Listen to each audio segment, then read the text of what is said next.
And yeah, if you notice that one dying, just switch that to him. You already know.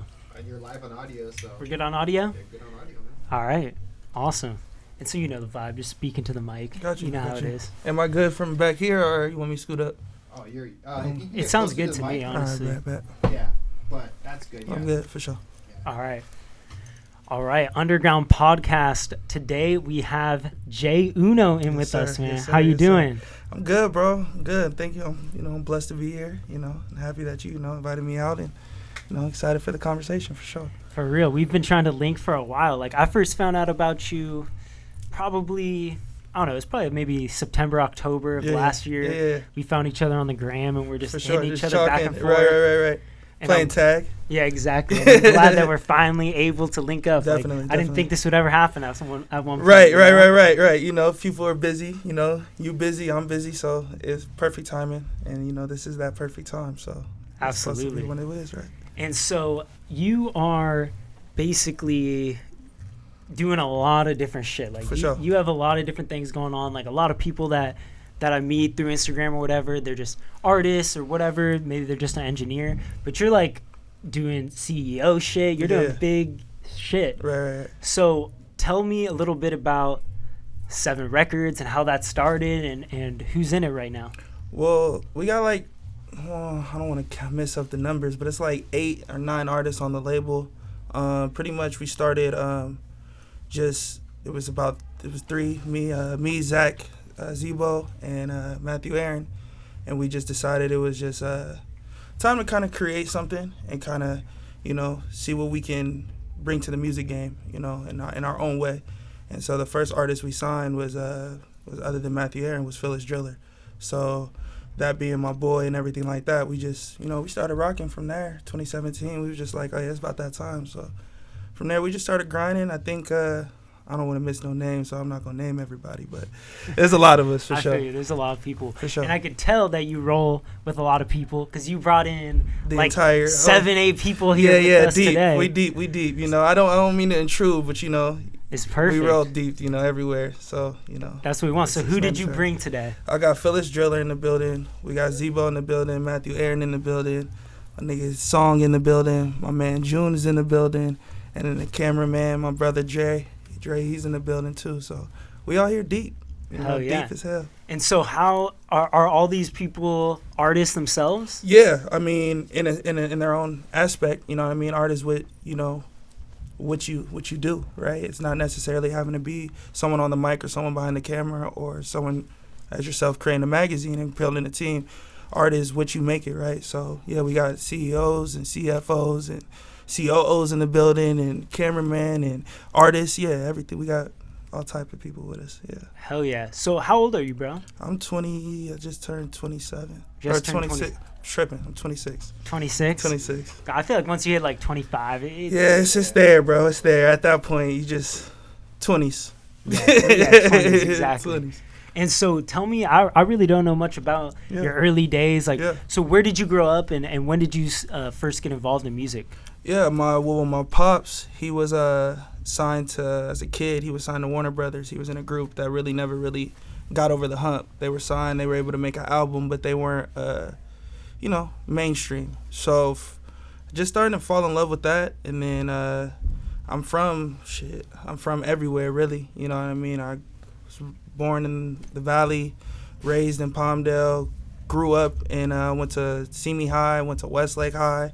Like, I went to, my senior year, moved to Texas, came back, and just been in the 805 since then, and just trying to just do this music shit for sure. That's for real. And so did you start off, were you making music in high school? Nah, bro, I was a football player. I was an All-American football player, so that's all I was really focused on at that time, I mean, we made music, but it wasn't something serious. It was just freestyle and stuff like that. I think when 2014, I graduated 13, so I think 14, I kind of started figuring out because I knew I went to UCLA for 2 weeks. I was like, yeah, I'm cool on this football shit. So we just was like, what am I gonna do? Love music, love partying, love meeting people. So I think I met Matthew Aaron in 15, and he reintroduced me to the love of music. So I was like, oh yeah, we doing this for sure, and it's been nonstop. Yeah, so you actually went to UCLA to play football? Yeah. What position were you? Running back. Running back? Yeah. I would take you for more like a nose tackle or some shit. Yeah, that's what they thought. That's dope. So, all right, so you're coming back. You come back to the 805 area. You meet up with Matthew. You start making music and stuff. So would you say like that 2015-16 time frame is kind of when you started taking it seriously? Yeah, for sure. For sure, definitely. Just as a group, we started taking it serious. I think we always, we've been family. We always family. So I think at that time we was just like, yeah, I think we could really take this music thing to the next level for sure. And what do you think separates the artists that you guys have in your collective, at your label, from the rest of the 805? All right, I'm going to say this like modestly as possible. Like, listen to the music. You know what I mean? Like, it's a different sound in general. Like, not knocking everybody because everybody's dope in their own regard, but there's, you hear a sound that you're not familiar with. And that's what makes every artist on 7 different than everybody that anybody can grab or that they can listen to. Even if you listen to on the radio, our music sounds like it's on the radio. It sounds like it's pushed, by, and I think that's what makes us as just a brand itself different from everybody else. And then look at how we move. It's a unit, you know what I mean? So that in itself is just, big, It is big. It's like, it's hard. We were just talking, me and Blue, right before this. It's hard to get people, especially in a creative thing like music, all down for the same thing, for sure, on the same board. For sure. Have you had some struggles with kind of maintaining the focus of the group as a whole? I mean, there's always going to be struggles, but you'll never see it, right? I think it's just not in that regard. I just think when you're in a team, there's always differences, and you guys are always going to clash heads, but that's the brilliant thing about being a team, is figuring out how to put the puzzles together. And it's not for the outside world to see. It's just how we move as a unit and how it gets done, and that's the beauty in it, I think I would say. Mm-hmm. And where do you guys have like a recording studio that's kind of the hub? For sure. We're we just moved from CME to TO, so we're in TO right now, but we're about to get a building, so oh shit, that's the next thing for sure. Okay, so you're in like a home studio type. Yeah. We're in a home vibe right now. Okay, gotcha. And kind of the next big step you think is like getting a place, getting a headquarters. Oh yeah, just that's definitely the next situation. You know what I mean? Just if it's even a crib, just 7 house, just any situation that is where everyone that's there free to do whatever you want. You know what I mean? And open arms, free record, and free music and free energy, and that's the whole vibe I'm looking for. And so do you personally, you still make music and release music? Oh, yeah, definitely. Okay, got you. Definitely. So what was it in your mind that wanted you to, like, not just be an artist, but to actually take on this, like, much more stressful, much more difficult role of managing and helping other artists out, taking people under your wing, so to say? At first, I didn't even want to drop music. Like, I didn't want to, because of what you're saying. Excuse me. I wanted to make sure that, I guess why I went that route is seeing what happened with my pops, right? And seeing, like, meeting Matt and seeing what situation he was in, and wanting to build my guys to be the best versions of themselves, and then show them that somebody actually believes in them besides just trying to take advantage of their talents. You know what I mean? Someone that actually wants you to succeed and wants you to be the best version of yourself for not only your career, but just your livelihood. So for me, and I've always been the team leader, you know what I mean? And if we talking football, if someone's, getting picked on, I'm the dude to stick up to the bully. I bully the bullies. So for me, it's like, even in this situation, people taken advantage of, and I'll be damned if someone takes advantage of my people. So I just decided to do something about that instead of complaining about it. So that was my regard of wanting to create my own, That's dope. And so what was 2020 like for you guys over at 7? Like, the pandemic hits. Like, I feel like from listening to your guys' music, Matthew's music, Phyllis Driller. It's very performance-based music. Yeah, I feel like. for I mean, sure. it holds its own regardless. For sure. But it's something that I personally would You just would want want to see live. fly, for sure. Yeah, for real. Have you guys feel like you've adapted successfully to this non-show year that we just had? I think the best businesses are the people that can maneuver when things are tough, right? You don't stop or stay stagnant. So for us, being that we have like the Canyon Club and things like that we partner up with, that every time there's a major event, we're always able to perform. I think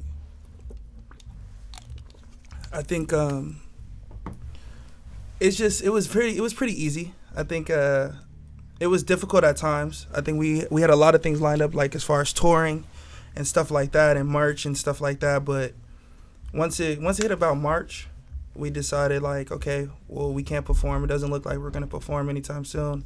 So every artist that is on the label that's out already, you're dropping this year. We're gonna literally flood 2020, and I think the first album came out in April, and from that point on, we just was hitting. So I think every 2 months somebody dropped, and it was definitely, I think we did what we were supposed to in the pandemic for sure. I think it was impactful for sure. I mean, like, I didn't know who you guys were before the pandemic. Yeah. Then during the pandemic, I see so much stuff, so much 7 Record stuff. I don't know if it's just because I was kind of all of a sudden tapped in with Chris, who always talks about you guys, puts you on heavy.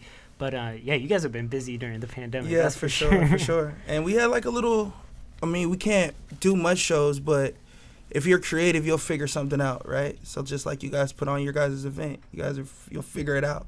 So for us, we were able to go to San Fran and perform out there, and we still was able to get 2 performance offs in 2020, so it was cool. Okay. It was cool. I got you. So when did you guys go out to San Francisco? I think November. I think we went to, we took the entire squad, more than what's here. We took everybody on a Sprinter. We went to rehearsal. We had rehearsal. So San Fran's like a 6-hour drive.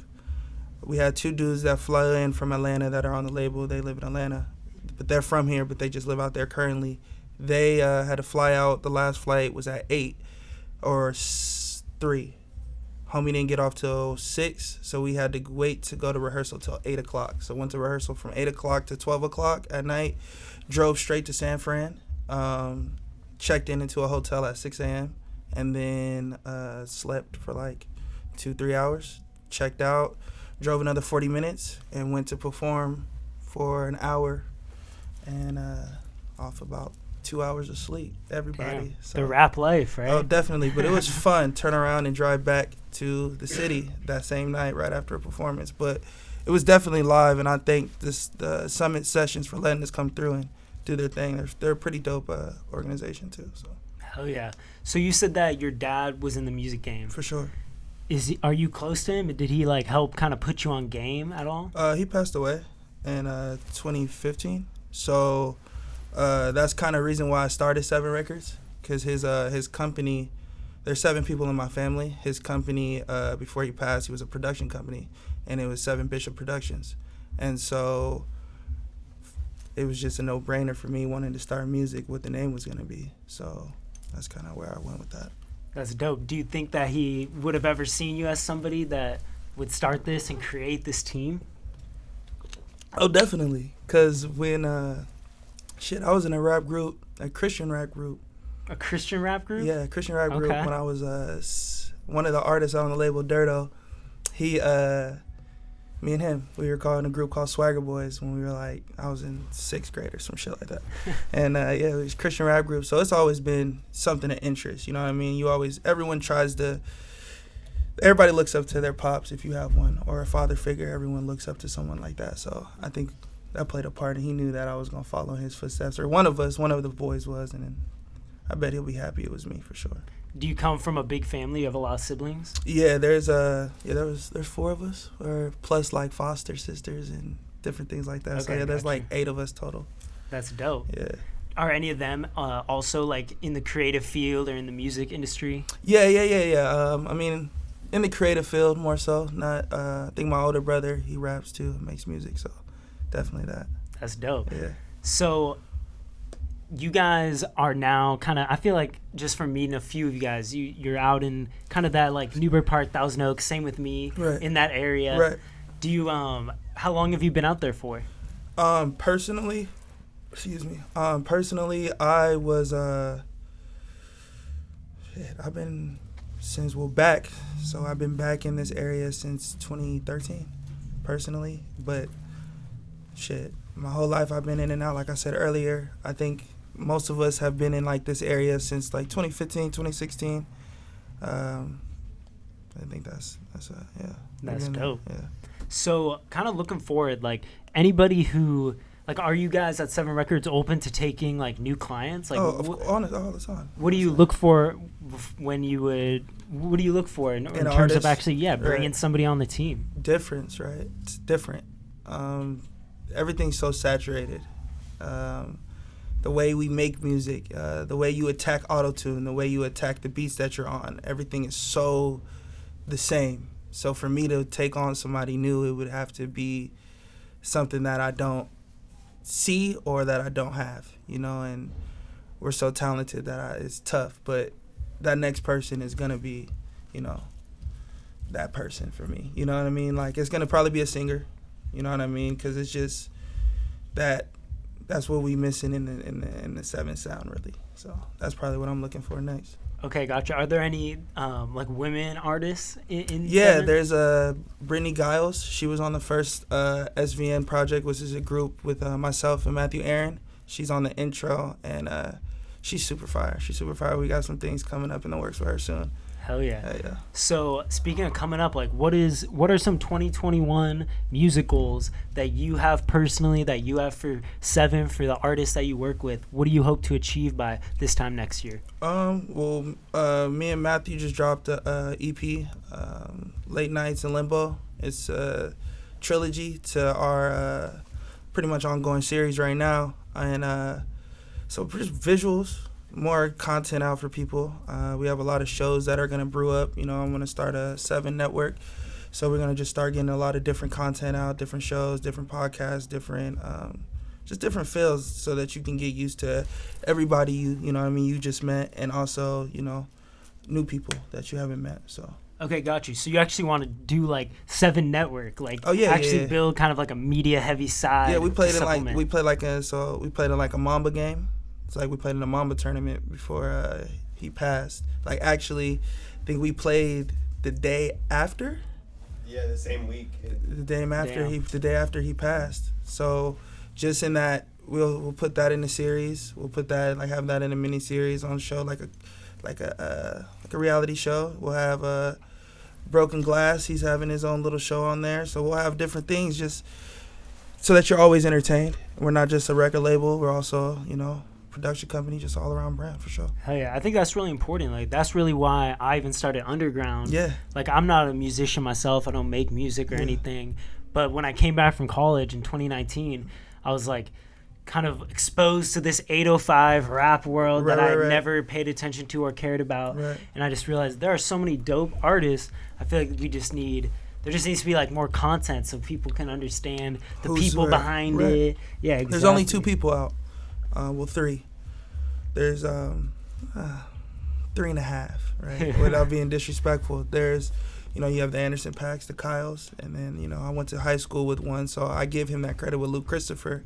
Then you have like the Mickey Mondays and things like that are from this area but the 805 is slim, right? With exposed talent, but there's so many talent people, so that what you're doing is super fire. Like, you're literally exposing, even if it's gonna be the world is literally gonna hear about Underground and there's gonna be about 2-3 people. Let's hope there's 2-3 people from each cover that is successful, and that is gonna come back to you and your brand, and it's super fire what you guys are doing, for sure. Hell yeah, I feel like we're like-minded people, bro. Definitely. Like, you doing the same shit with 7. Definitely. It's the same thing. Like, we have a similar group of people in the magazine, right, that we push, and it's like same with the record label. But it's dope that you're more heavily involved in the music aspect. Like, that's something we're trying to do with Underground. Like, we've recorded an Underground album. Yeah. But You know, you need a Matthew Aaron produced beat on there. It's just, you know, it's not, you know, you gotta have the 80, gotta have the 17, you know. But we'll figure it out. But no, I seen the video. You guys did a couple videos. Yeah, we did a couple videos. Yeah, they were dope. Hell yeah, thank you, bro. Well, I guess before I let you go, I just want to give you a chance to shout out anybody else. I actually had a quick question. What you got on your neck? What are those pieces? Oh well. It's my little brother. He had passed away in August in a car accident. I don't know if y'all heard about it. Was that like up in Westlake? Yeah. So that was my little brother. Then my little baby, my little daughter, and then Jesus. You know, we stay with the Jesus piece. You know, so something slight. You know, little rolly, something slight, but it's it's cool. It's cool. That's awesome, bro. Well, I appreciate you coming by. Yeah. I appreciate you bringing the team, bro. This was dope to finally meet you. I'm happy for you, you know, letting us all come through deep as hell in y'all spot. Hell yeah, y'all was probably like, damn, bunch of motherfuckers, dreadhead niggas and shit. But no, it was cool, you know what I mean? I'm happy for y'all letting us come through. And hell yeah. Yeah, I found you in the parking lot. There's like 4 of you. Like, you were just waiting for one more car. Right, one more car. I came in here. I was like, yo, we're going to need to like move some stuff around. Well, hell yeah, bro. Looking forward to talking with you very soon. Yeah. Everybody go check out 7 Records. Where can people find you on the gram? You can find me on the gram and everywhere is I am J Uno. That's the tag for everything. For the 7 Records stuff, it's 7 Records. That's the same for everything. Twitter, Instagram, Snapchat, all that. And then, you know, got the individual squad. You'll find that in there. Before we dip, I want to shout out my brother Chris. Hell yeah, shout out for Chris. letting us, for even tapping us in. You know what I mean? Real. I couldn't leave without doing the right thing, you know, and showing love to my bro. So appreciate that. Hell yeah. Have you seen on Chris's page, he talks about you. It's like the only real reference to 7 Records on this. Let me just show you right now real quick. He's like, all right, so I think the question was like, what is your favorite 805 project, right? From 2020. Right.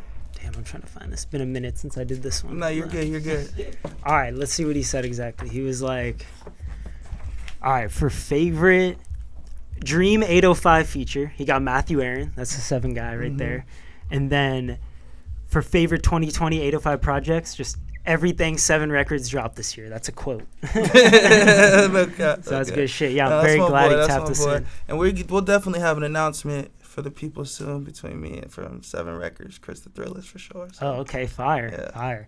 All right, bro. Well, thank you for coming. Thank you for having us, bro. I appreciate it. We'll do this again, for sure. Hell yeah. Underground Magazine, Andrew Mason, J Uno. We're out. You did. Tell my go time, yeah. We don't go.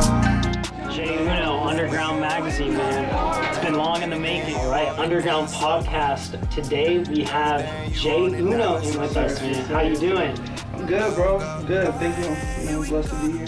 Yeah, we back it all again, and we gon' push to the end. You gon' ride it, we gon' spin. Here we go, back again. Diamonds in, yeah, we in. Here we go, back again. She gon' suck up all my friends, now here we go. We pushing the block, we pushing it in. We know what it is, she know what it is. She doing it big, she up right in. She sucking my friends, yeah, she hit. Thank you for having us, bro. We'll do this again, for sure. Hell yeah. Underground Magazine, Andrew Mason, J Uno. 2 times, just to hit for the 1 time, just to hit for the 1 time, just to hit it for the 1 time. I done came for the 2 time, just to hit it for the 1 time. Is this the 7 Records gang right here? Oh yeah, the whole team in the building. Oh my you know. God. Gotta bring the drinks in, turn it up real quick. That's the energy we needed. We've been here since like 11 I know, a.m. let's get some kick it up. I know y'all been working real hard, you know. So. Hell yeah. Signed to, as a kid, he was signed to Warner Brothers. He was in a group that really never got over the hump. They were signed, they were able to make an album, but they weren't, mainstream. So just starting to fall in love with that, and then